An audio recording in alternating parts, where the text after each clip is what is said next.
সময় নাই রে ডাকো বেশি আল্লাহ হো, দোজখ থেকে বাঁচতে ডাকো আল্লাহ, বলো না দোজখ থেকে বাঁচতে ডাকো।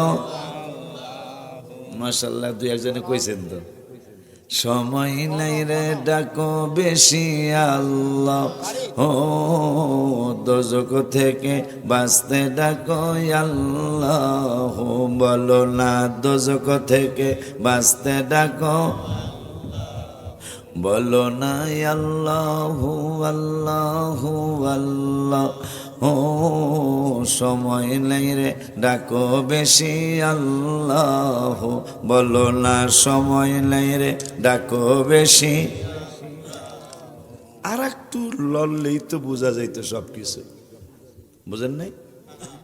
একটু লড়া দিছিল না, বেশি না কিন্তু 5.2, একটু ইংরেজি কইলাম 5.2। কেন এ ভূমিকম্পন কেন হলো আর কেন হবে? আর একটু নড়াচড়া করলেই তো লক্ষ লক্ষ মানুষ এই দুনিয়ার থেকে বিদায় নিতে পারত, সেটার মধ্যে আমিও হতে পারতাম একজন, ঠিক কি না? আবার 6 তারিখের আলটিমেটাম দেওয়া আছে তো, আগামী 6 তারিখের একটা আলটিমেটাম দেওয়া আছে, আবারও নড়তে পারে। কিন্তু আল্লাহর শুকুর যে বাংলাদেশ আরো বড় ধরনের নড়াচড়া হয়েছিল, নড়ছে, কিন্তু আল্লাহর মেহেরবানি পড়ে নাই।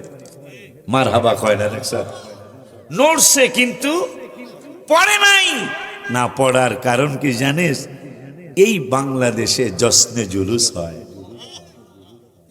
এই বাংলাদেশে শবে বরাত হয়, এই বাংলাদেশে লাইলাতুল মেরাজ হয়, এই বাংলার জমিনে ঈদে মিলাদুন নবী সাল্লাল্লাহু আলাইহি ওয়াসাল্লাম পালিত হয়, এই বাংলার জমিনে ফাতিহা ইয়াজদাহম পালিত হয়, এই বাংলার জমিনে বাংলার অলিদের সম্রাট শাহজালাল বাবাই বাংলায় শুয়ে রয়েছে, কথা বলে না।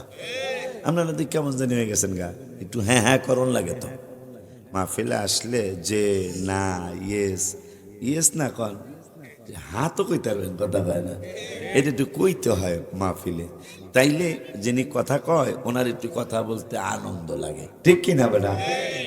এরকম জি হান একটু কয়েন বেড়া। আব্বা জান, দেখছো এরকম জোরে জোরে কথা কয়। আব্বা জান, ভূমিকম্পন হয়ে গেল, কিন্তু মানুষের ভিতরে ডর ঢোকে নাই। গুনাহ করতে করতে মানুষের অন্তর এত কঠিন হয়ে গেছে যে এখন যদি নইরা সইরা বিল্ডিং এর নিচেও পড়ে তাও মনে হয় কয়ে পড়ছি বাচ্চা থাকবো, কথা পায় না। আব্বা জান্নারে আমার, বাবা জান্নারে আমার, আর ভূমিকায় গেলাম না। সভাপতি, সেক্রেটারি, বিশেষ করে যেই বাজানে মাহফিলটা করলো আমার বাজান কি জানো, দুধ মিয়া মেম্বার, আল্লাহ মাইসেরে খাওয়াইছে কিনা দুধকে জান আল্লাহ ভালো জানে। হ্যাঁ, দুধ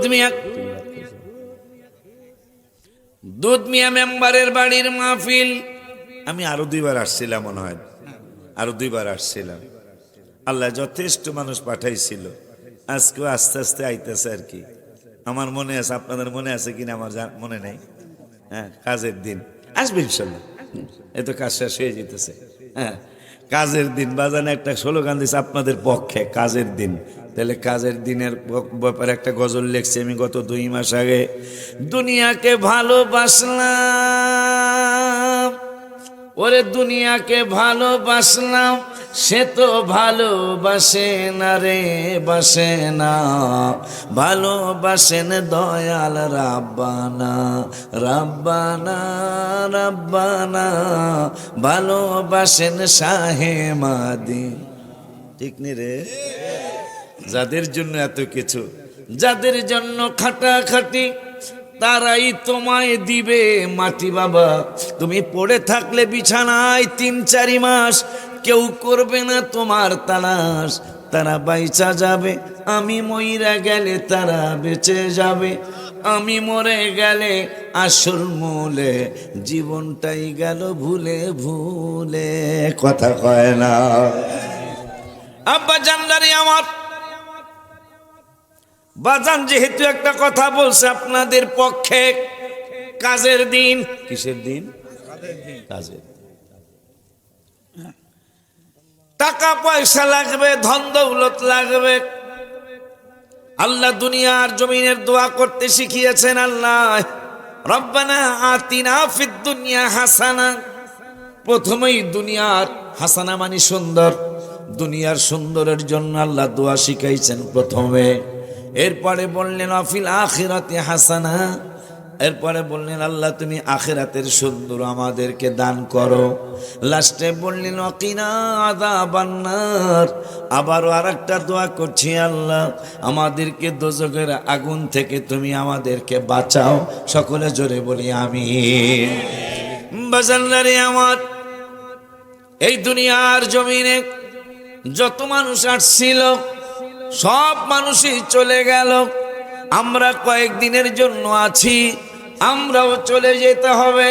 কিন্তু চলে গেলে চলে যাওয়ার জন্য কি প্রস্তুত আমি করেছি, আপনি করেছেন। আমার তেমন কোনো পুঁজি নাই। যারা জান্নাতের টিকিট পেয়েছে, জান্নাতের টিকিট হোল্ডার, এই মানুষগুলিও কবরের চিন্তায় কাঁদতেন। এই মানুষগুলিও জান্নাতের তৃতীয় টিকিটটা পায়। ওসমান জিন নূরান রাদিয়াল্লাহু তাআলা, যে ওসমান জিন নূরান, যে দুই নূরওয়ালা কেমনে হলো? আমার নূরের নবী, হায়াতুন নবী, জিন্দা নবী, রহমাতুল লিল আলামিনের দুই কন্যাদ্বয়কে শাদী মোবারক করার কারণে তিনি দুই নূরওয়ালা। এটা কেমন কথা? মায়ারা নূর, বাপে বলে মাটি। নাউজুবিল্লাহ, জোরে কয় না। আমাকে দেশে আম গাছে আম হয়, কলা গাছে আম হয় না। কথা কয় না। কলা গাছে আম হয় না, আম গাছে আম হয়, জাম গাছে জাম হয়। তেঁতুল গাছে আপেল হয় না, তেঁতুল গাছে তেঁতুল হয়। আমার আমার হাবিব সাল্লাল্লাহু আলাইহি ওয়াসাল্লামের দুই কন্যাদ্বয়কে শাদী মোবারক করার কারণে ওসমান হইল দুই নূরের অধিকারী। তাই মায়াদেরকে বিয়া কইরা যদি ওসমান দুই নূরওয়ালা হয়, আমার নূরের নবী নূর না মাটি। আর তৈরা দেখান আমরা। আল্লাহু আকবার।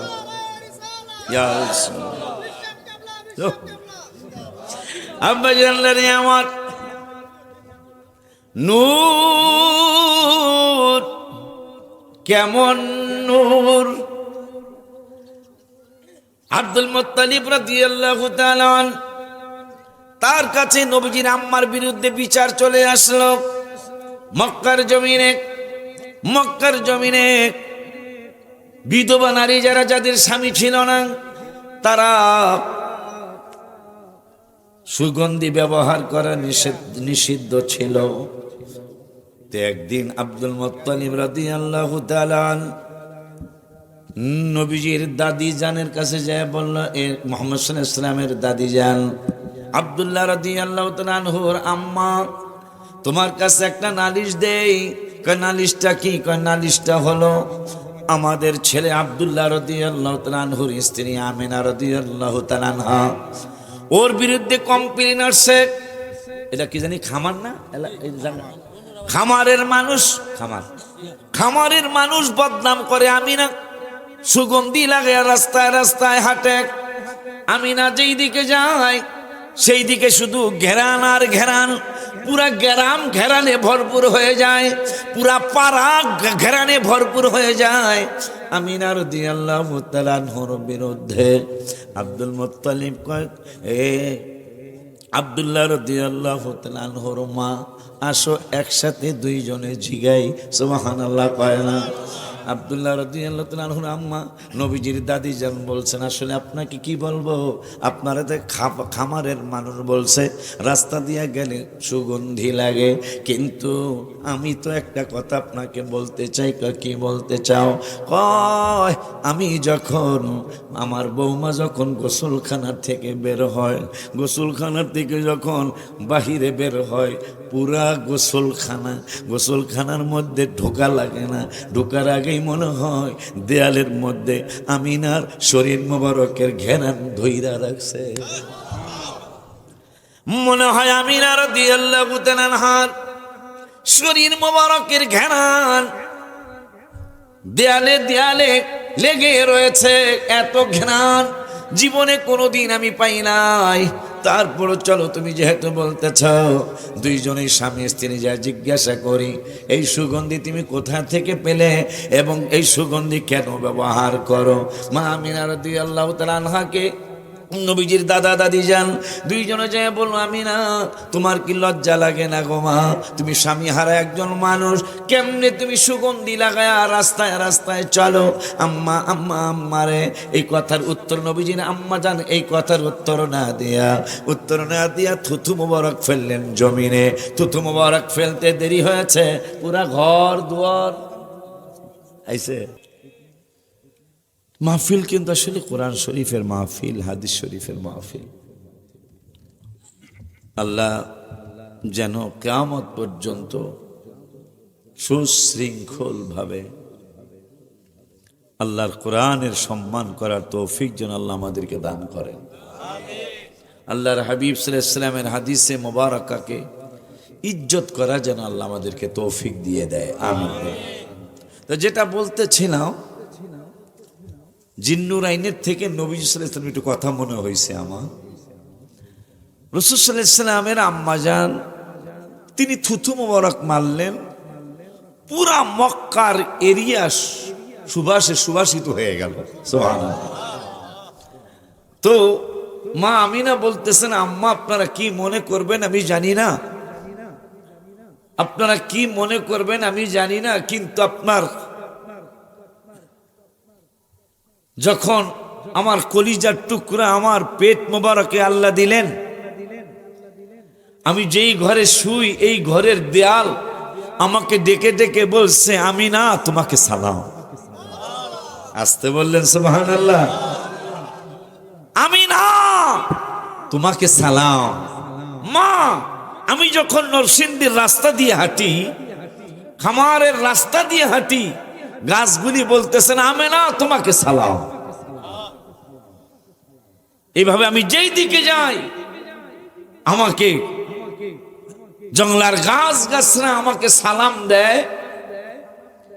এমন কি আমি পানি আনতে গেছি, পানি আনতে যাই, কুয়ার পানি আমাকে ডেকে বলে, আমিনা তোমাকে সালাম। তুমি আসলে কেন? তুমি যদি বলতে তাইলে আমরা তোমাকে নিজে যায়া পানি দিয়ে আসতাম। সেই নবীর উম্মত আপনি আর আমি। পানি বলতেছেন তোমাকে সালাম, তুমি আসছো কেন? তুমি যদি বলতে পানি আমাকে পানি নিজেরা দিয়ে যাও, আমি নিজে গিয়ে, আমরা নিজেরা গিয়ে তোমাকে পানি দিয়ে আসতাম। কেন জানো? তোমার পেট মোবারকে দোজাহানের বাদশা। আম্মা আরেকটু শুনবেন। কি আরেকটু হলো, মরুভূমির বালুকা রাশি রৌদ্রে আগুনের চেয়ে গরম হয়ে যায়, কিন্তু বালুকা রাশি আমাকে সালাম দিয়ে বলে, সবার জন্য আমরা গরম কিন্তু আপনার জন্য নরম। আপনি জুতা মোবারক পায়ে দেওয়ার দরকার নাই, আপনি খালি পায়ে আমার বালুকা রাশির মধ্যে পা রাখুন। আম্মা শুনবেন, আমি যখন গরম বালুর মধ্যে পা রাখি, গরম বালুগুলি ঠান্ডা হয়ে যায়। আমি যখন গরম পাথরের উপর, আগুনের মতো গরম পাথর, ওই পাথরের উপর যখন আমি পা রাখি, মা পাথরটা নরম হয়ে যায়, ঠান্ডাও হয়ে যায়। সেই রাসূল সাল্লাল্লাহু তাআলা আলাইহি ওয়া আলিহি ওয়াসাল্লামের দুই মেয়ের জামাতা উসমান জিন নূরাইন, যিনি দুই নূরের অধিকারী, যার মসজিদে আমি নামাজ পড়ে আসি। এই মদিনা শরীফে মা কুলসুমার বাড়িটাও আছে, মা ফাতেমার বাড়িটাও আছে, দোনো জায়গায় নামাজ পড়া হয়েছে আলহামদুলিল্লাহ। তো উনি জান্নাতের তৃতীয় টিকিটটা কিন্তু পেয়েছিলেন। তৃতীয় টিকিটটা পাওয়ার পরে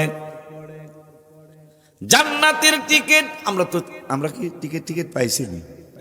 কথা পাই না, রাখ হ্যাঁ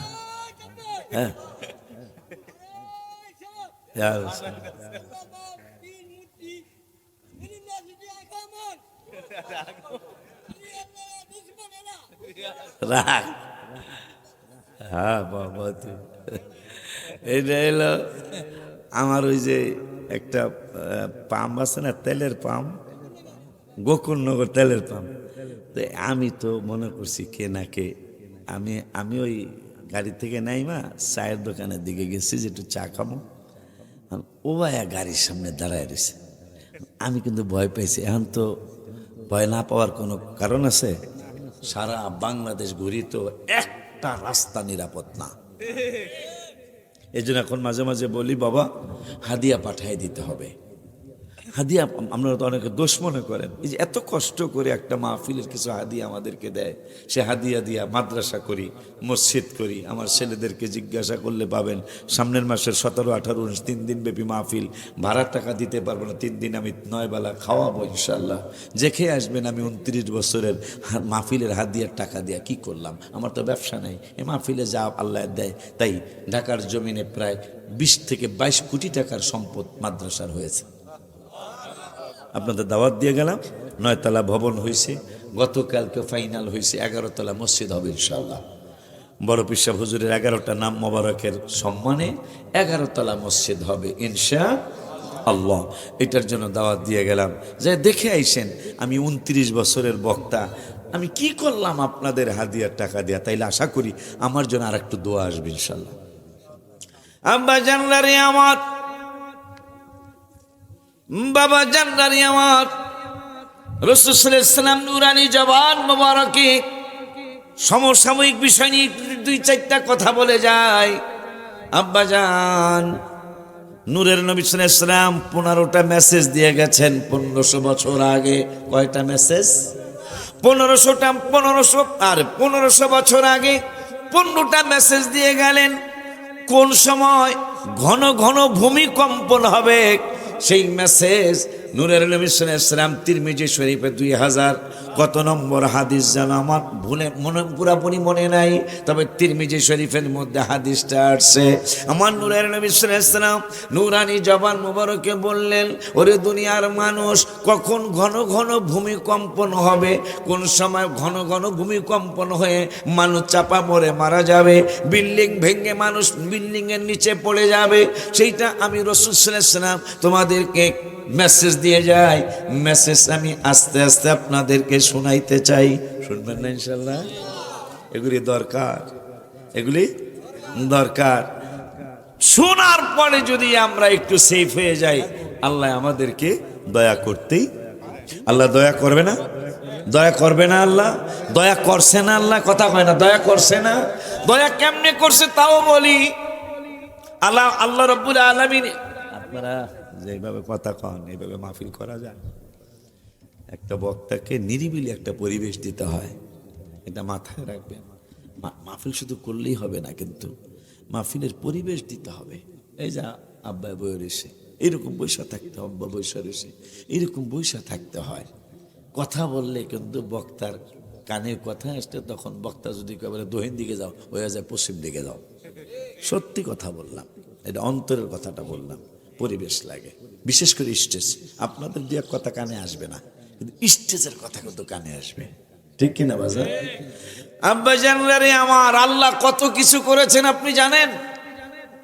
আল্লাহ 21 পারার 12 পৃষ্ঠার 2 নম্বর আয়াতে বললেন, আলাম তারাও আন্নাল্লাহা সাখারা লাকুম মা ফিস সামাওয়াতি ওয়া মা ফিল আরদি। নবমণ্ডল এবং ভূমণ্ডলে যত কিছু আছে সব কিছুই তোমাদের জন্য আমি কাজে লাগিয়ে দিয়েছি। হ্যাঁ মুসলমান, তুমি কেমনে বেঈমানি করো? পদ্মার ইলিশ, নাম করা একটা ইলিশ মাছ, সারা বিশ্বে সমাদৃত। পদ্মা কি কোনোদিন পদ্মার ইলিশ খেয়েছে? কথা বলেন না কেন? কিরে পদ্মা, তোমার ইলিশের এত দাম, এত দাম, এত মান, এত সম্মান, তুমি কি পদ্মার ইলিশ কোনোদিন খেয়েছ? না। তা কার জন্য? উম্মতে মুহাম্মাদের জন্য।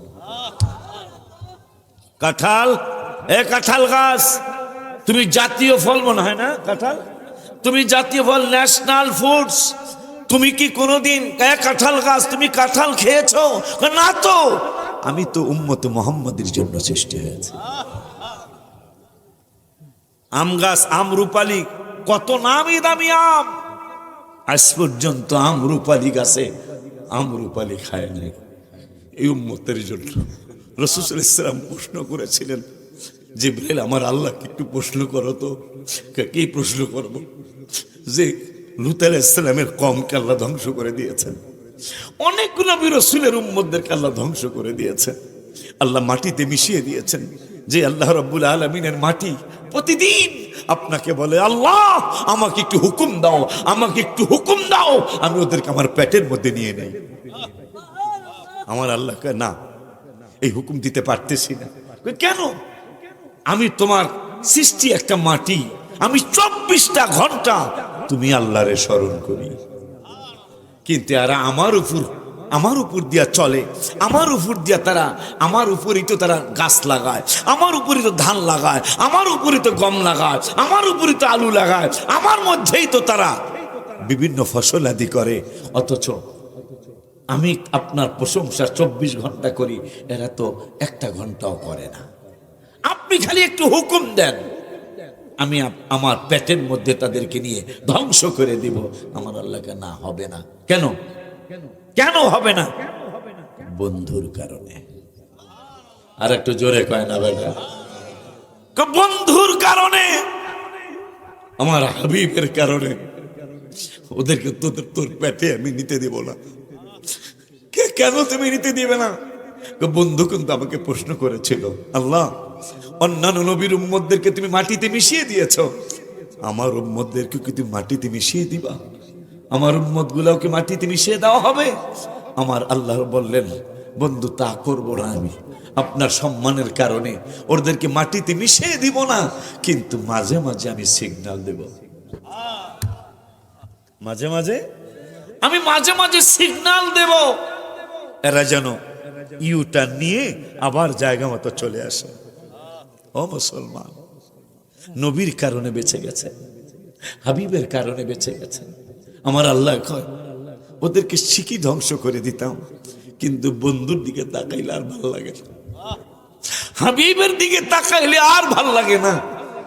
আমার বন্ধুর উম্মতদেরকে আমি মাঝে মাঝে, বন্ধু আপনি টেনশন করবেন না, আমি মাঝে মাঝে কিন্তু ঠিকই একটু সিগন্যাল দেব, ওরা যেন ইউটা নিয়ে আবার জায়গা মতো চলে আসে। সেই নূরের নবী সাল্লাল্লাহু তাআলা আলাইহি ওয়া আলিহি ওয়াসাল্লাম নূরানি জবান মুবারক আমাদেরকে জানিয়ে গেলেন, উম্মতরে আমি 15টা মেসেজ তোমাদেরকে দিয়ে গেলাম। যেই মেসেজগুলি দেখবা যখন ঘন ঘন বেশি বেশি তোমাদের চোখে পড়বে, ঘন ঘন তোমাদের সামনে আসবে, তখন ঘন ঘন কিন্তু ভূমিকম্পন হবে। ইয়া রাসূলুল্লাহ সাল্লাল্লাহু আলাইহি ওয়াসাল্লাম, ভূমিকম্পনটা কেন হয়, কেন হবে আমরা একটু জানতে চাই। আমার নূরের নবী, হায়াতুন নবী, জিন্দা নবী রহমাতুল লিল আলামিন শুরু করলেন, মানুষের আমানতের খেয়ানত হয়ে যাবে, মানুষ আমানত খেয়ানত করবে, মানুষের কাছে মানুষ টাকা জমা রাখবে, মানুষের কাছে মানুষ যেমন বিশ্বাস করে, বিদেশ যারা থাকে বড় ভাইয়ের কাছে টাকা পাঠায়, ভাই আমার জন্য 4% জমি রাখবে। আপনার নরসিংদী আছে কিনা জানি না, আমার শরীয়তপুরে ফরিদপুরে আছে, টাকা পাঠাইলো ছোট ভাই, রেজিস্ট্রি হয়ে গেল বড় ভাইয়ের নামে। কেন? রাখ, তোর কথা কমু তো। হ্যাঁ, আমি ডরাইছিলাম, দিনকাল ভালো না, আবার দেখতে শুনতে একটু কেমন কেমন না রে, কোন ঘটনা ঘটায় আমি ডরাইতেছি। সিরাজ কয় গেট আউট, গেট আউট, কিন্তু ওই গেট আউট হয় না। গেট আউট বুঝছেন তো না, বের হয়ে যাও গেটের থেকে, রাখ। আচ্ছা ঠিক আছে, আমারে হাদিয়া দিছে, আমি কি ওই হ্যাঁ ওর সেমনি হাদিয়া দেবো? কয় না বাবা আমি খুশি হয়ে দিছি, খুশি হয়ে গেছি, খুশি হয়ে দিছি। আমারে খুশি হয়ে দিছে। পরে খুললে দেখি 10 টাকা। পরে চিন্তা করলাম ওর টাকা হলো 10 কোটি টাকার সমান। ঠিক না বলেন? রাখ তোর 10 টাকা 10 কোটি কইছি। হ্যাঁ দে মনে যা। পরে চা খাইতে গেলাম, চাও খাইল না। চা খাইছিলা? চাও খায় নাই, পান একটা চাবাইতেছে বুড়া মানুষের মতন। আজকে জাগা আলহামদুলিল্লাহ, রাখ আলহামদুলিল্লাহ। আব্বা জানলা রে, বাবা জানলা রে, আমার নূরের নবী সাল্লাল্লাহু আলাইহি ওয়াসাল্লাম বললেন আমানতের খেয়ানত বেড়ে যাবে। মানুষের কাছে টাকা আমানত রাখবে, 6 মাস পরে যে মানুষ টাকা চাইলো, যার কাছে রাখতে সে বলে তুমি কিসের টাকা রাখছো আমার কাছে, কবে রাখছো? নাউজুবিল্লাহ, কি জোরে বলা যায় না। আমার নূরের নবী সাল্লাল্লাহু আলাইহি ওয়াসাল্লাম বললেন এই সমস্ত ঘটনা যখন দেখবে যে ছোট ভাইয়ের জমিন বড় ভাইয়ের নামে রেজিস্ট্রি হলো, স্ত্রীর কাছে বিদেশ থেকে টাকা পাঠাইলো, মাশাআল্লাহ আম্মাজানরা আসছে না, কিছু কিছু যুগোপযোগী কথা কইয়া যাইতে হইব। বাম্বারা এত কষ্ট, আমি বিদেশ করছি, বিদেশ যে কত কষ্টের জায়গা, কত কষ্টের জীবন, বিদেশের জীবন। আমি বাবা মাকে অনুরোধ করে যাব, ঘন ঘন টাকা চাওয়া উচিত নয়, কারণ বিদেশের বাড়ি। আপনার ছেলে যদি কাজ করতে পারে তাইলে খাওয়া থাকবে, খাওয়া পাবে, কাজ করতে না পারলে খাওয়া পাবে না। বিদেশ পাঠাইলে চাকরি হয় না, বিদেশ পাঠাইলে ইনকাম হয় না। অনুরোধ করে যায়, বাবাকে বলবেন, বাবা ছেলেকে বলবেন তোমার স্বাস্থ্য ঠিক রেখা টাকা পাঠায়ো। আমি বিদেশ করছি, আমি নিজে বিদেশ করছি, খালি টাকা চান। আপনি কি জানছেন আপনার ছেলেটা কোন হালে আছে? বিদেশ করছেন আপনি, তারপরেও বৌমার কাছে বিদেশ থেকে টাকা পাঠাইল, মাশাআল্লাহ। বৌমা আমার বাপের বাড়ির কাছে একটা জায়গা কিনো, কথা কন না। এটা আমার ফরিদপুরের কথা বলতেছি, নরসিংদীতে গুলো নাই আলাই দিলে দব্বটা। আব্বা জানলারে কয় আমার বাপের বাড়ির কাছে বাড়ি করো, যাক পাম্পট্টি দিয়া জায়গা একটা রাখাইল, টাকা এত ভালোবাসে, টাকা সব পাঠাইলো, মাশাআল্লাহ। মাজানে আমার মায় সমস্ত টাকা নিয়ে চম্পট, কথা কয় না, সমস্ত টাকা নিয়ে চম্পট। আমার নূরের নবী সাল্লাল্লাহু আলাইহি ওয়াসাল্লাম বললেন যখনই আমানতের খেয়ানতগুলি শুরু হয়ে যাবে তখন তোমাদের সমাজে, তোমাদের দেশে, তোমাদের মাটিতে ভূমিকম্পন হবে। 15টা মেসেজের একটা চলে গেল আমানতের। এখন আমানত কত প্রকার? আব্বা তোমার নাম কি? আমার ছেলে মোহাম্মদ রিপন। আমি কইলাম আব্বা রিপন তোর নাম কি? মোহাম্মদ রিপন। খবরদার কথাটা কইলাম, কথাটা তোমার পীরবের কাছেও তুমি কইবা না, খবরদার বৌমার কাছেও কইবা না। প্রথমে বৌমারে কয় বাজানে আজকে দুপুরে একটা কথা কইলে এটা কিন্তু করে কইও না।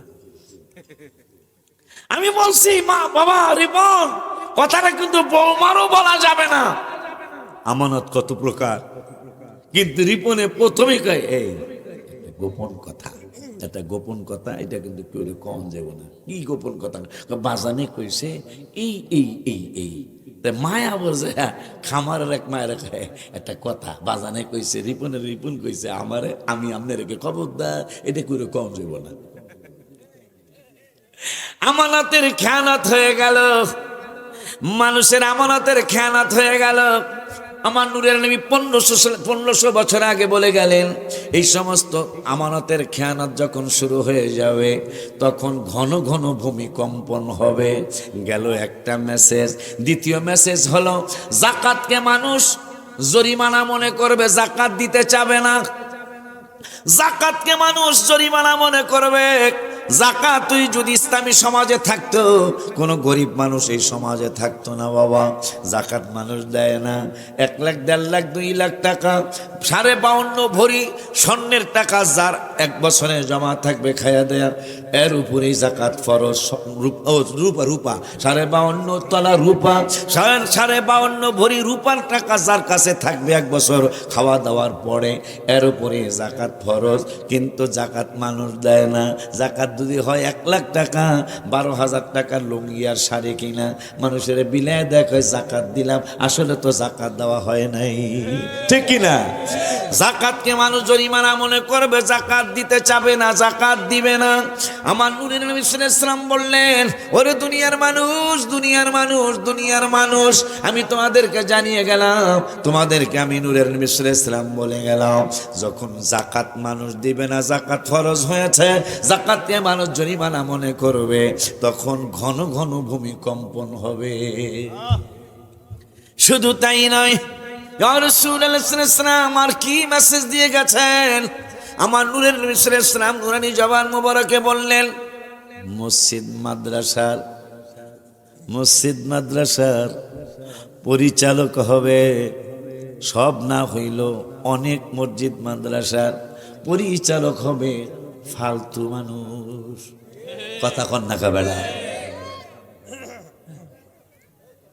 মসজিদ চালাবে যিনি নামাজই পড়ে না, এরকম আছে না? খর সভাপতি নামাজই পড়ে না, নবীজি 1500 বছর আগে বলে গেছেন, ওই সময় ঘন ঘন ভূমিকম্পন হবে, মসজিদ চালাবে ফটকা মানুষ।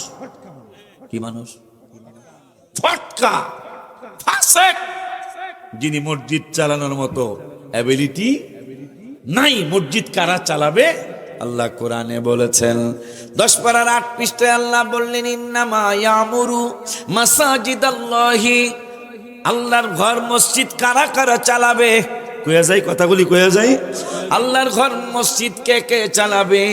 আমার নূরের নবী রব্বুল আলামিন নবী সাল্লাল্লাহু আলাইহি ওয়াসাল্লামকে আল্লাহ বললেন, ইন্নামা ইয়ামুরু মাসাজিদাল্লাহ মান আমানা বিল্লাহি, আয় হায়, যিনি মসজিদ পরিচালনা করবেন, সভাপতি হবে, সেক্রেটারি হবে, আমার আল্লাহ বলতেছেন ওই লোকটা আমার উপর ঈমান থাকতে হবে, আল্লাহর উপর ঈমান থাকতে হবে, বিল ইয়াউমিল আখিরে, কিয়ামতের প্রতি তার বিশ্বাস থাকতে হবে, বিল ইয়াউমিল আখিরি ওয়া আকামাস সালাহ, তিনি নামাজি হইতে হবে। কি হইতে হবে? নামাজ পড়ে না এরকম সভাপতি মসজিদে নাই? কি রে বেটা, মসজিদ তো চালাইবো যে বেটা নিজে নামাজ পড়ে, এখন দি ম্যাক্সিমাম মসজিদ বেনামাজি সভাপতি। তাই ভূমিকম্পন হইব না হইব কি? আমাকে যে আল্লাহ এখনো বাঁচায় রাখছে, খালি নবীর কারণে বাঁচিয়ে গেছে বেটা। মসজিদের সেক্রেটারি থাকে হইল কাতারে, কই থাকে? হ্যাঁ বলে কাতার থেকে মসজিদ চালাইবে, কথা পায় না, এরকম আছে না?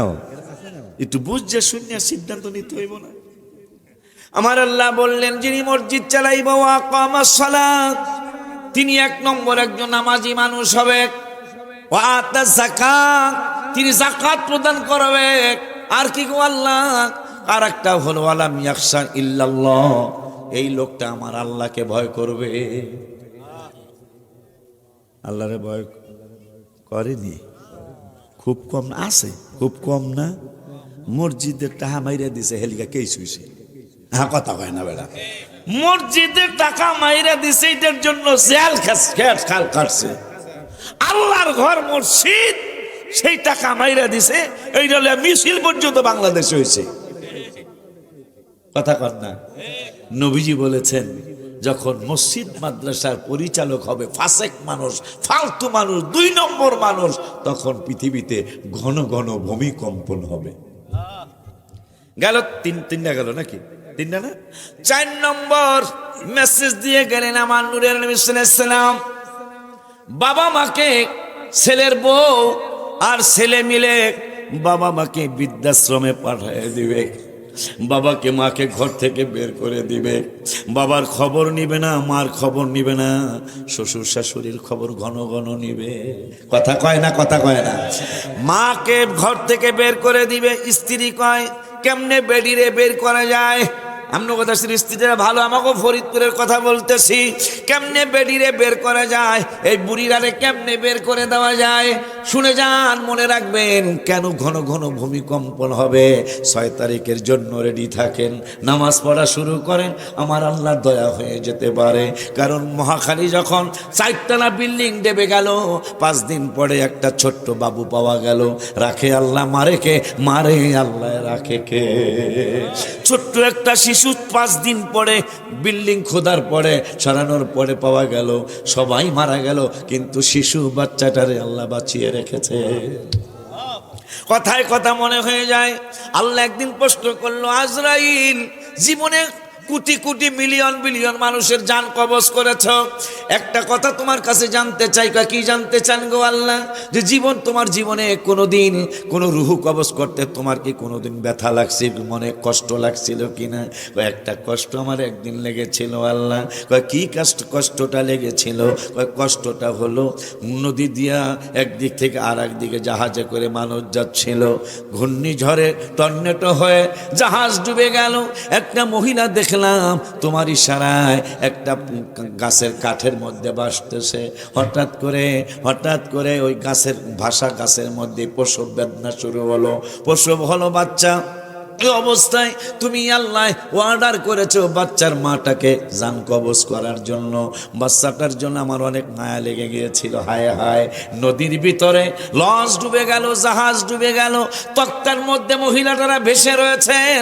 এই অবস্থায় বাচ্চাটা প্রসব হলো সাগরের ভিতরে। এই অবস্থায় তুমি আল্লাহ অর্ডার করেছো বাচ্চার মায়ের জান কবজ করে নাও। আল্লাহ, ওই সময় এই বাচ্চাটার জন্য আমার মায়া লেগেছিল। আজরাইল, কি বুঝেছ? বুঝেছি, রহমানুর রহিম নাম তোমার আল্লাহ, ও আল্লাহ। ওই সময় আমি বুঝলাম তুমি আল্লাহর এত ক্ষমতা, এত মায়া, এত দয়া। একটা সাগরের মধ্যে মা বাচ্চা প্রসব করে মা মারা গেল, ওই তক্তার থেকে এই বাচ্চাটার তো কেউ নাই, ওখান থেকে বাচ্চাটারে তুমি বাঁচাইছো।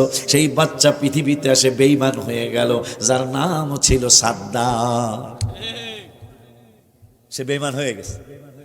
যেই বেদ্যবরে তক্তার থেকে আল্লাহ বাঁচিয়ে দিল, সাগর থেকে মানাই বাপ তো নাই, মা মারা গেল সাগরের মধ্যে, শুধু তক্তার মধ্যে সাদ্দাত বেশে রয়েছে।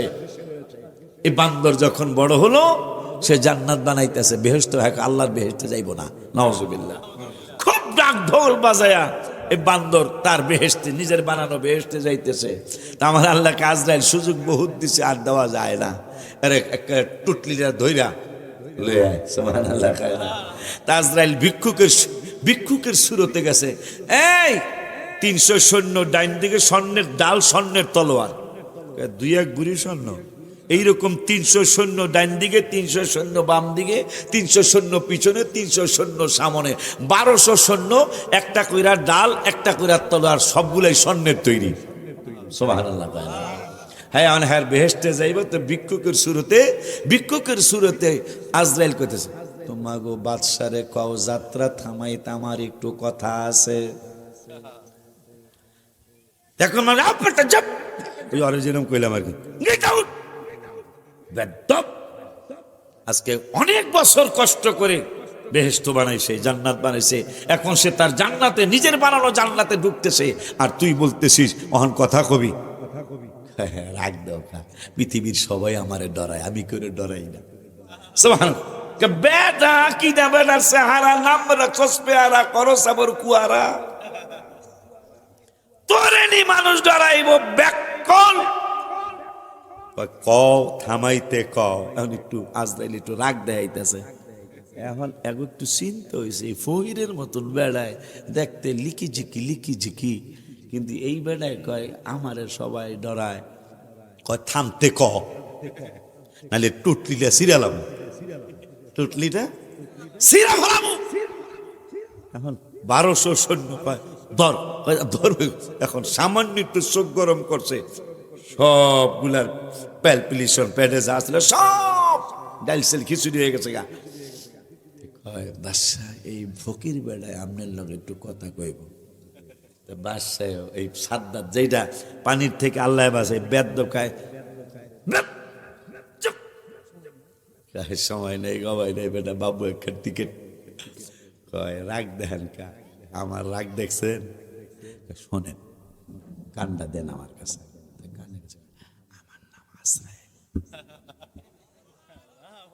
আমার নাম আজরাইল, আমার নাম আজরাইল, আমি মানুষের টুটলে দুটা সব সিরালাই, আমার লাগে বাহাদুরি, আমি সবার সাথে বাহাদুরি দেখাই, আমার সাথে বাহাদুরি। কথাটা কওয়ার পরে একটা জাল মারছে শরীরে, আমার একটু সময় দাও, 6 তারিখের জন্য রেডি থাকতে কইতেছি কি লিগা, আমার একটু সময় দাও। আজরাইল কয় আল্লাহ বলছেন তোর এক পাও থাকবো গোড়ার মধ্যে আর এক পাও নিচে, এই অবস্থায় তোর টুটলিটা ছিড়ালাম। আল্লাহর অর্ডার এইরকম, তোর এক পাও থাকবো উপরে আর এক পাও থাকবো নিচে, এই অবস্থায় তোর জান্ডারে বাইকেরা ভালামো। আমার একটা ছোট্ট বাচ্চা হয়েছে দেখো, আল্লাহ বলছে কোনো সময়, এই জন্য গজলে বলছে একটু আগে, সময় নাই রে ডাকো বেশি আল্লাহ, বলো না সময় নাই রে, হায় হায় দোজক থেকে বাঁচতে ডাকো আল্লাহ, আহা দোজক থেকে বাঁচতে আল্লাহ, সময় নাই রে ডাকো বেশি আল্লাহ, বলো না সময় নাই রে ডাকো বেশি। আব্বা জান্নারে আমার, আজরাইল কয় কোনো সময় নাই, 1 সেকেন্ড সময় তোমাকে দেওয়া হবে না।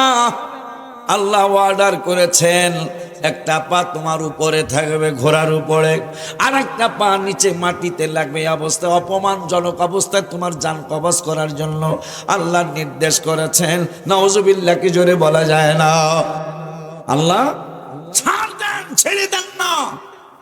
ঘুড়ি উঠায় দিছেন, ঘুড়ি বুঝে ঘুরতি ঘুরতি, আমার কথা সে কি কয় গুন্ডি বুঝছে না, গুন্ডি উঠায় দিছেন। আপনার হাতের মধ্যে রশির সুতার নাটায় আছে, উপরে ওইটা ঘুরতি গুন্ডি, গুন্ডি কয় আমোনা আমোনা আমোনা, কথা কয় না। আর নাটায় আলায় কয় যতই না করিস আমার হাতে এই সুতার নাটায় আছে, তুই যেখানেই যাস না কেন টান দিলেই তোর আশা লাগবে, ঠিক নি? তাই নূরে আলম সাল্লাল্লাহু আলাইহি সাল্লাম বললেন ঘন ঘন ভূমিকম্পন কবে হবে, কোন সময় হবে?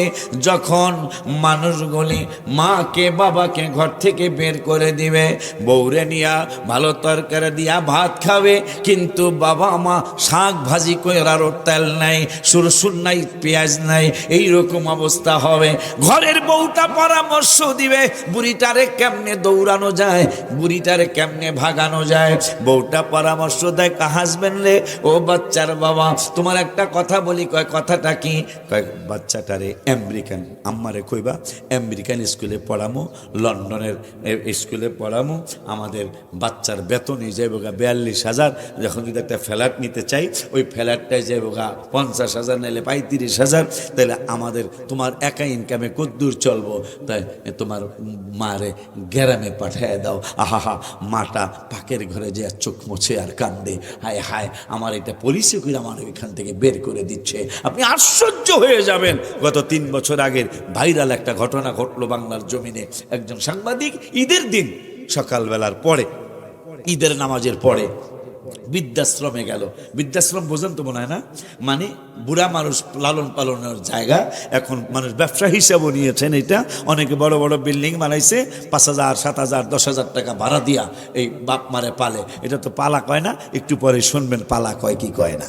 তো মা জিয়ের কাজ করে, জিয়ের কাজ বোঝেন, মানুষের বাসায় কাজ কইরা বাচ্চাটার উচ্চ শিক্ষিত বানাইছে। সে বড় লোকের একটা মায়া বিয়া করার পরে এখন পরামর্শ হয়েছে ওনারে আমরা পালা সম্ভব না, ওনাকে বৃদ্ধাশ্রমে দিয়ে আসো। তা বৃদ্ধাশ্রমে দিয়ে আসলো, দিয়ে আসার পরে 6 বছর পরে একজন সাংবাদিক গত 3 বছর আগে ওই বৃদ্ধাশ্রমে গেল। যাওয়ার পরে প্রথমেই এই বুড়া মানুষটার ঘরে গেল, মা আপনার কি কোনো ছেলে মেয়ে আছে? একটা ছেলে আছে আমার, আমি তাকে মানুষের বাসায় কাজ কইরা বড় করছি, লেখাপড়া শিখাইছি, কিন্তু লেখাপড়া করে এখন সে বড় চাকরি করে, চাকরি করার পরে আমাকে বৃদ্ধাশ্রমে দিয়ে গেল। তাই মা আপনার কি মনে চায়, আপনি কি ওর সাথে কথা বলেছেন? দেখতে আসছিল? কয় না, দেখতে আসেনি, সে সময় পায় না, সময় পায় না এই জন্য দেখতে আসে নাই। নাম্বারটা কি আছে? কয় আছে তো। তার নাম্বার নিয়ে ফোন দিলেন, আমি সাংবাদিক সালাউদ্দিন, আপনি কি অমক, আপনার মাকে কি বৃদ্ধাশ্রমে দিয়েছেন? কয় হ্যাঁ, আমার মাটাকে বৃদ্ধাশ্রমে দিয়েছি। দেখতে এসেছিলেন? কয় সময় পাই নাই। নাউজুবিল্লাহ। কয় ঈদের দিন মায়ের একটা মাত্র ছেলে, আজকে তিনি ফকিরনি থেকে বড় লোক হয়েছে। এরকম কিছু মানুষ আছে না? আঙ্গুল ফুলিয়া কলা গাছ হয়, হঠাৎ করে বড় লোক হয়ে গেছে, মানুষের দামই দেয় না। আসেনি রে বেটা? হঠাৎ বড় লোক, মানুষের দাম দেয় না। এরকম আছে না কিছু মানুষ? আমার ফরিদপুরে আছে, আপনার দিকে আসেনি? আল্লাহ গো, হায় হায়, এই মানুষগুলার ব্যাপারও কঠিন কথা আসছে কিতাবাদিতে। আয়াজ রহমতুল্লাহ, কথা এখানে রাখলাম। 15টা মেসেজের কয়টা চলছে? 5টা না? 5টা চলছে না? মাশাআল্লাহ, ছাত্র ভালো, তোমরা ছাত্র ভালো। কয়টা চলছে বাবা? 5টা না?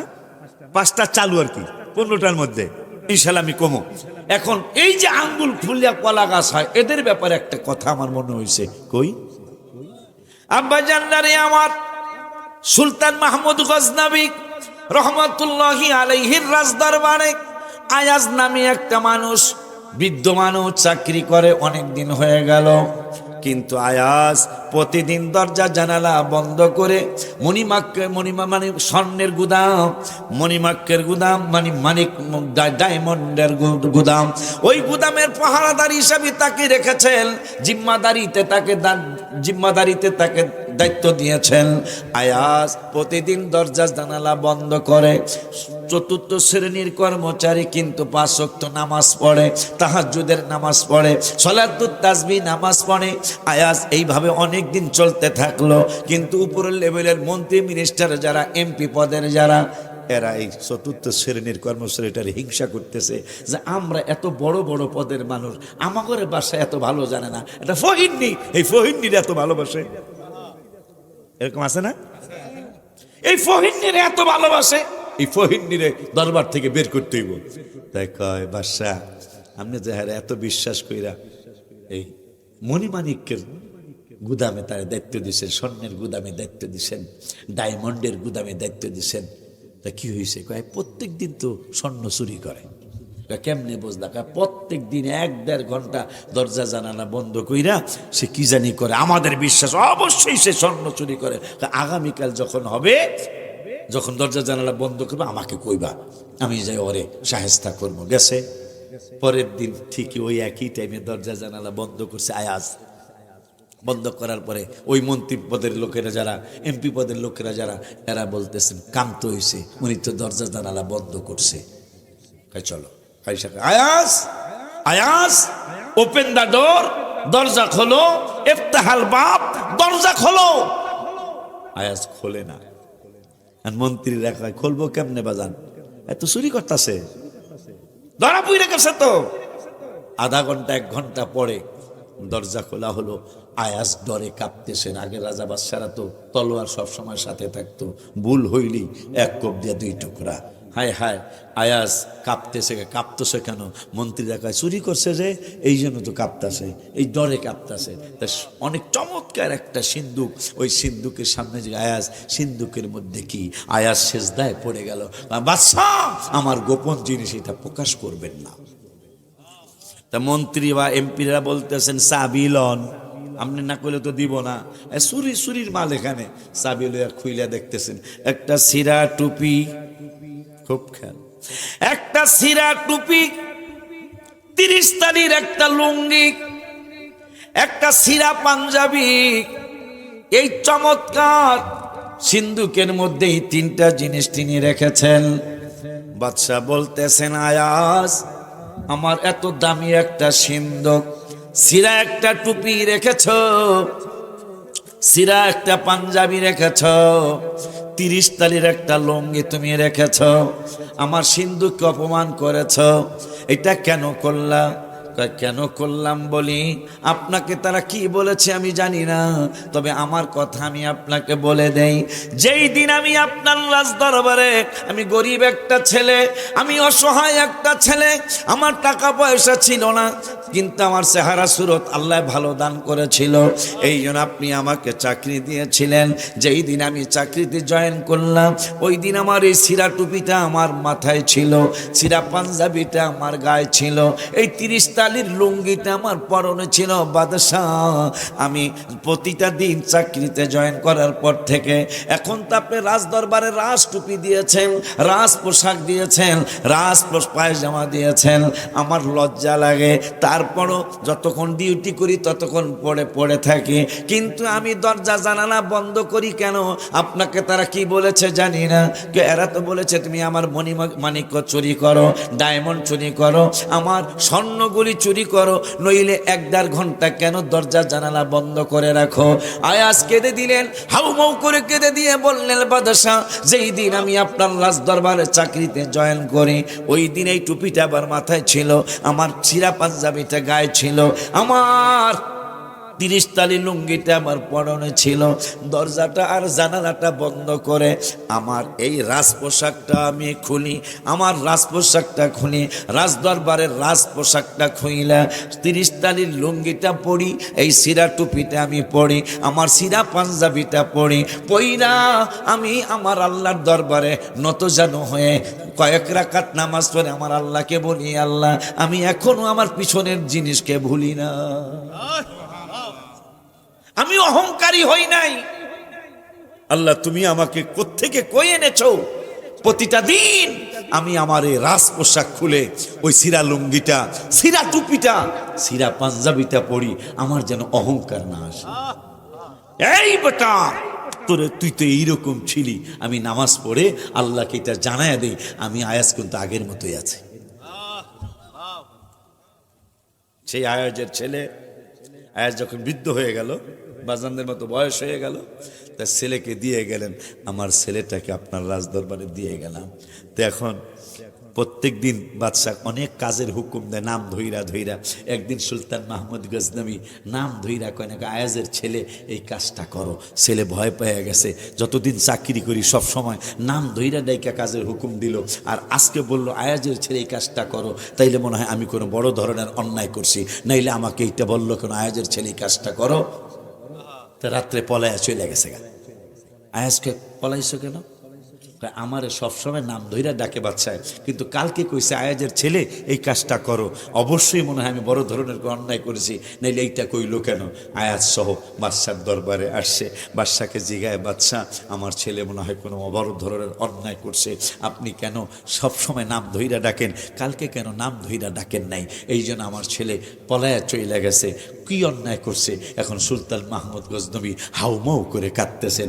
এখন আরো সন্দেহ হয়েছে, মনে হয় অবশ্যই বড় ধরনের কোনো অন্যায় করছে, নাহলে বাদশা কাঁদে কেন? সুলতান মাহমুদ গজনবী কয়, আমার কান্দা দেখে বাচ্চাকে তুমি সন্দেহ করো না, আমি যে কাঁদতেছি এইটা দেখে তুমি সন্দেহ করো না। তোমার ছেলে আমার সাথে কোনো অন্যায় করে নাই, অপরাধ করে নাই, তবে আমি তাকে কেন নাম ধরে ডাকি নাই তুমি জানো না? কই কেন নাম ধরে ডাকেন নাই? কই শোনো মুখ, আয়াস আয়াস আয়াস, আমার নূরের নবীর নাম মোবারক যেইটা, তোমার ছেলের নাম রাখছো সেইটা। আমার নূরের নবী সাল্লাল্লাহু আলাইহি ওয়াসাল্লামের নাম মুহাম্মদ সাল্লাল্লাহু আলাইহি ওয়াসাল্লাম, তোমার ছেলের নাম মোহাম্মদ রেখেছ। আমি তোমার ছেলে যেই দিন থেকে চাকরিতে জয়েন করেছে রে আয়াস, ওই দিন থেকে আমি কখনো উজু ভাঙ্গি না। জোরে সুবহানাল্লাহ কয় না? কারণ তোমার ছেলেরে কাজের হুকুম দেওয়া লাগবে। আয়াস আয়াস রে, এই জন্য কবি নজরুল গজলে লিখেছেন, সেই ফুল নিয়ে কাড়াকাড়ি, চাঁদ সূরজ গ্রহ তারা, ফকির বাদশাহ দরবেশ চাহে পড়তে গলার মালা, বলো ফকির বাদশাহ দরবেশ চাহে পড়তে গলার মালা। কবি নজরুল লিখলেন গত শতাব্দীতে যে রাসূল সাল্লাল্লাহু আলাইহি ওয়াসাল্লামকে নিয়ে আকাশের চাঁদ, আকাশের সূর্য, আকাশের তারা, যেটা মা আমিনাও বলেছেন, আমি ঘর থেকে বের হলেই আব্বা মা আপনার আমার শ্বশুর শাশুড়ি তারা আয়েশা ঝুঁকে পড়ে বলতো আমিনা তোমাকে সালাম। লক্ষাধিক তারকা এসে আমাকে সালাম দিত, আমিনা তোমাকে সালাম, তোমাকে সালাম না, তোমার গর্ভে যিনি আছেন তাকে সালাম। সেই নূরের নবী সাল্লাল্লাহু তাআলা আলাইহি ওয়া আলিহি ওয়াসাল্লামের নাম মোবারকের সাথে নাম মিলায় রাখার কারণে সুলতান মাহমুদ গজনবী, যিনি অনেক আশেক রাসূল ছিলেন, তিনি বললেন আমি উজু ছাড়া তোমার ছেলের নাম ডাকি না। কিন্তু ঘটনাক্রমে গতকালকে তোমার ছেলের যখন ডাক দিতেছিলাম আমার উজু ছিল না। সুবহানাল্লাহ, জোরে কর। তোমার ছেলের গতকালকে যখন আমি কাজের হুকুম দিতেছিলাম তখন আমার উজু ছিল না। আমার নবীর নাম মোবারক আমি উজু ছাড়া নিব, কতটুকু সম্মান, কতটুকু ইজ্জত, অথচ বেয়াদবের দল আমার নূরের নবীর এখন সাংবাদিকের সাথে তুলনা করতে চায়। নাউজুবিল্লাহ কয় না বেড়া?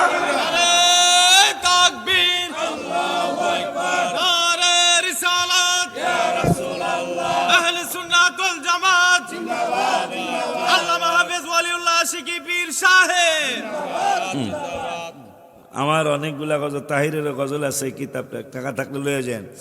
আমার একটা গজল এখানে লেখছে, ও রওজা মুবারকে বারবারে নিও, কদম মুবারকে চুমিতে দিও, আকা রুহটা বের হতে হাসিটা দিও, আকা রুহটা বের হতে হাসিটা দিও, তোমার মোবারক হাত আমার কপালে দিও, তোমার মোবারক হাত আমার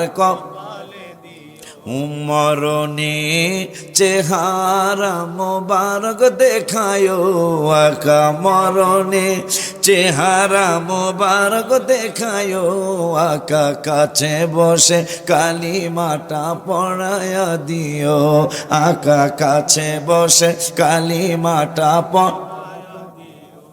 এই গজলটা রওজা মোবারকের সামনে লিখেছি আমি 2/7/2024 জুলাই মাসের 2 তারিখে 24 সালে আমি রওজা মোবারকের সামনে বসা ছিলাম, অসুস্থ আমি।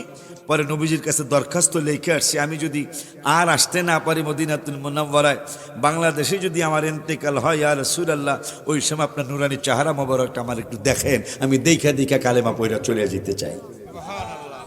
ওই নূরের নবী সাল্লাল্লাহু আলাইহি ওয়াসাল্লাম পকেটে টাকা থাকলে, কয় টাকা হাদিয়া? 50 টাকা হাদিয়া নিয়ে যান থাকলে। আমার গজল আছে, তাহির হিসেবের গজল আছে, ও এগুলো বানায় বানায় বেচে আর কি। নূরের নবী সাল্লাল্লাহু আলাইহি ওয়াসাল্লাম 5ম নম্বর মেসেজ দিলেন, বাবাকে মাকে ঘর থেকে বের করে দেওয়া হবে, বাবাকে মাকে কষ্ট দিবে, বউকে ভালোবাসবে, বাবাকে মাকে কষ্ট দিবে, ভূমিকম্প কখন ঘন ঘন হবে সেই মেসেজটা দিয়েছেন আমার নূরের নবী সেই 1500 বছর আগে।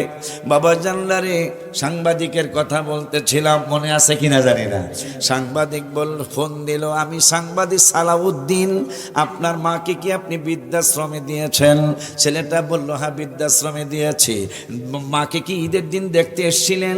কয় দেখতে যাইতে সময় পাই নাই। আপনার মাকে আমি প্রশ্ন করেছি সে কি চায়? আপনার মা বলল আপনাকে একটু দেখতে চাই, যেহেতু একটাই মাত্র ছেলে আপনি। কয় ঠিক আছে আমি আসছি। আসলো, আসার পরে কয় মা তোমার কি হয়েছে, কি কষ্ট পাইছো মা? কষ্টের কথা তোমার কাছে আমি বলবো না, কি বলার আছে? কয় আমার একটা জিনিস তুমি দিতে হবে। কয় কি? আমাকে একটা নতুন ফ্যান কিনে দিয়ে যাও। মা বলতেছেন একটা নতুন ফ্যান কিনে দিয়ে যাও। ছেলেটা ডেকে বলতেছেন মা তোমার আগের ফ্যানটা কি নষ্ট হয়ে গেছে? কয় গত 6 বছর আগে তুমি যে আমাকে ফ্যান তুমি দাও নাই, এই অফিস থেকে আমাকে যে ফ্যান দেওয়া হয়েছিল, এই ফ্যানটা গত 6 বছর আগে 2 দিন পরেই নষ্ট হয়েছে, আর নতুন ফ্যান দেওয়া হয় নাই, তুমি আমারে নতুন একটা ফ্যান কিনে দিয়ে যাও। ছেলেটাকে, মা এটা আগে বলো নাই কেন? কয় আমার অভ্যাস হয়ে গেছে, আমার হ্যাবিট হয়ে গেছে, আমার আর ফ্যান লাগে না, শীতও তো প্রশ্নই আসে না, গরমও ফ্যান লাগে না। কিন্তু এই ফ্যানটা চাওয়ার একটা কারণ আছে বাবা। কয় ফ্যানটা চাওয়ার কারণ কি? কয় ফ্যানটা চাওয়ার কারণ হলো আমি জানি তুমিও তো একদিন বৃদ্ধাশ্রমে আসবা। আমি তো জানি তুমি একদিন বৃদ্ধাশ্রমে আসবা। তোমার নিজের হাতে একটা দরখাস্ত আমাকে লিখে দিয়ে যাও। আম্মা কি দরখাস্ত লিখতে বলো? আমাকে দরখাস্ত লিখে দিয়ে যাও, এই বৃদ্ধাশ্রমের অফিসারের কাছে আমি দরখাস্তটা জমা করব। জমা কইরা কি হবে? আমি দাবি জানাই যাব, আমি যেই দিন মারা যাব চলে গেলাম, কিন্তু আমার ছেলেটা যেই দিন বৃদ্ধাশ্রমে আসবে, বাবা আমি তো ফ্যান ছাড়া ঘুমাইতে পারছি, তুমি তো ফ্যান ছাড়া ঘুমাইতে পারবা না। এই জন্য আমি, মা আমার কলিজায় মানতেছে না, আমি 6 বছর যাবত এই গুহার মধ্যে বা এই ঘরের মধ্যে আছি, আমার ফ্যান লাগে নাই, কিন্তু তুমি তো ফ্যান ছাড়া ঘুমাইতে পারবা না। এই জন্য আমি নিজের হাতে তোমার ফ্যানটা লাগাইয়া দিয়া যায়, তোমার যেন ফ্যানের মানে গরমে তোমার যেন কোনো কষ্ট না হয়। নাউজুবিল্লাহ কইবেন না? এর নাম হলো মা। নবীজি বলছেন এই ধরনের ঘটনা যখন ঘটতে শুরু করবে, বাবাকে মাকে কোনো অনার করবে না, সম্মান করবে না, বাবাকে মাকে তুচ্ছ তাচ্ছিল্য করবে, তখন পৃথিবীতে ঘন ঘন ভূমিকম্পন হবে। 6 নম্বরে, এই মেসেজগুলি দরকার না একটু? 6 নম্বরে নর্তকী দিয়া গান গাওয়ানো হবে। মনে হয় না, মনে হয় মহিলা দ্বারা সাজগোজ করায়া। 1500 বছর আগের মেসেজ নবীজি দিছেন। মহিলা গায়িকা দিয়া গান গাওয়ানো হবে, তারা বেলজ্জা বেশরমের মতো পুরুষদের সামনে নাচবে। কথা বলে না, মনে হয় এটা আহে নাই, মনে হয়। হ্যাঁ,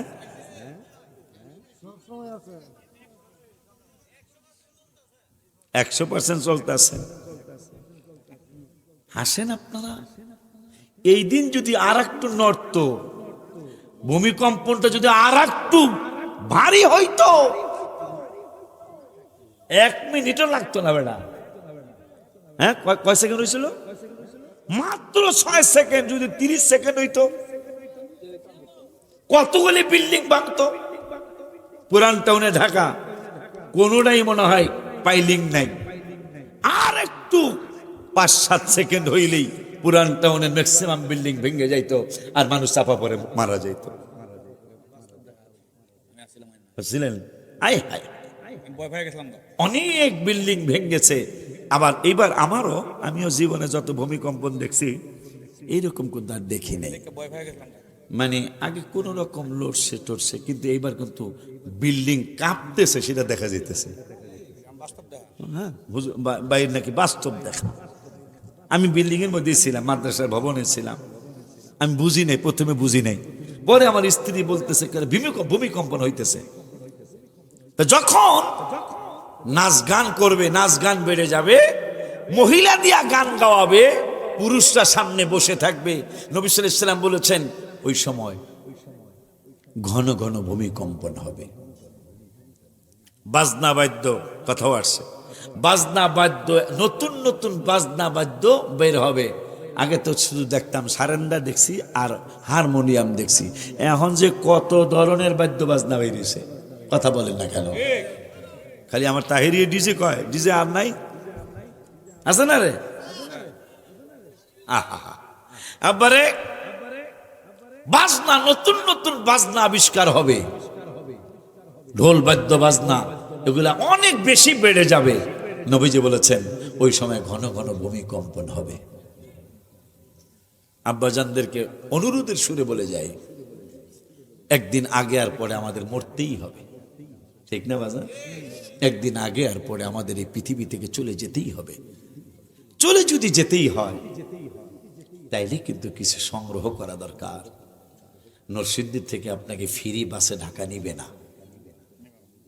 নিলেও কইতে পারে যে ঠিক আছে ভাই 150 টাকা ভাড়া, তুমি অন্তত 100 দাও, 50 টাকা। যদি করে আমার নাই, আমার মনে হয় নামায় দিবে যে ভাই রে আমি কোম্পানি থেকে ভাড়া নিছি, আমি তোমার ফ্রি নিতে পারবো না। নরসিংদী থেকে 150 টাকা বা 200 টাকা ভাড়া আপনাকে বাসের থেকে কন্ট্রাক্টর, বাসের মালিকও না, বাসের কন্ট্রাক্টারই করে হেল্পার কয় না মিয়া কি অ্যাকশন দেখায়, ভাড়া ছাড়া আসছেন, আপনার বাপের বাস। আমার নিজের কানে শোনায় বলা, আপনার বাপের বাস, আপনি ভাড়া ছাড়া এখানে আসছেন। নরসিংদী থেকে মাত্র 200-250 টাকার ভাড়া কন্ট্রাক্টর আপনাকে নামিয়ে দেয় বাসের থেকে। তাইলে যেখানে আবাদান আবাদ, মানে কবরে যাবেন আর থাকার শেষ নাই, সেখানে আপনি খালি হাতে যাবেন। আপনি কি চিন্তা করতেছেন এমনি আপনি পার পেয়ে যাবেন? না, অনুরোধের সুরে বলি 5 ওয়াক্ত নামাজ পড়তে হবে। বাবাকে মাকে কষ্ট দেওয়া যাবে না। শুনলেন তো ভূমিকম্পন কেন হয়? বাবাকে মাকে কষ্ট দেওয়া যাবে না, আমানতের খেয়ানত করা যাবে না, পরের হক নষ্ট করা যাবে না, মাদেরকে দিয়ে এইভাবে গান গাওয়ানো যাবে না। কথা বলে না, তারা মা, তাদের পেটে আমিও হইছি, কথা বলে না, আপনারাও হয়েছেন, তাদের অনেক সম্মান, মাদের অনেক ইজ্জত আল্লাহ দিয়েছেন। সেই মা স্টেজে যে সেই যা গান গাবে, এটা হতে পারে না। কথা বলে না কেন? আল্লাহ রাব্বুল আলামিন যেন আমাদের সকলকে এই বিধিনিষেধগুলি মেনে মেনে আল্লাহ এবং আল্লাহর রসুলের রাস্তায় আমাদেরকে যেন আল্লাহ কবুল করে, সকলে বলি আমিন। আসুন নবীকে একটু দাঁড়িয়ে সালাম দেই।